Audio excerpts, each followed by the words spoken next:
بسم اللہ الرحمن الرحیم۔ السلام علیکم ورحمۃ اللہ وبرکاتہ۔ دین فطرت چینل میں خوش آمدید۔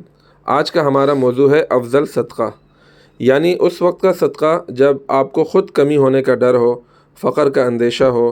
مثلاً جب آپ ایک چلتے ہوئے کاروبار میں سے صدقہ کرتے ہیں تو آگے کچھ کمی کا ڈر ہوتا ہے کہ اگر ابھی صدقہ کر دیا تو کہیں نفع میں نقصان نہ ہو جائے، لیکن موقع یہی ہے کہ ایمان بالغیب کو سامنے رکھتے ہوئے صدقہ کیا جائے، اور اگر نفع ہاتھ میں نظر آ جانے کے بعد دیا تو کیا دیا، اگرچہ اس کا بھی اجر ہے۔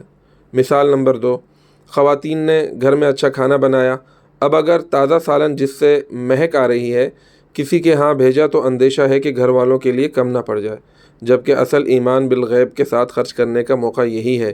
اگر اس وقت ڈرتے رہے تو رب کے وعدوں پر ایمان کس طرح پکا ہوگا؟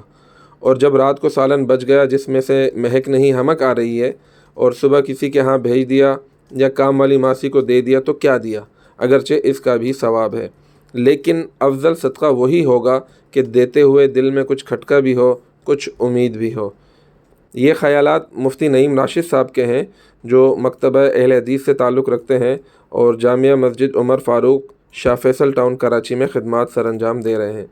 ہم نے ان کی اس پوسٹ کا لنک بھی ڈسکرپشن میں دے دیا ہے اور اسکرین شاٹ بھی اس ویڈیو کا حصہ بنا دیا ہے۔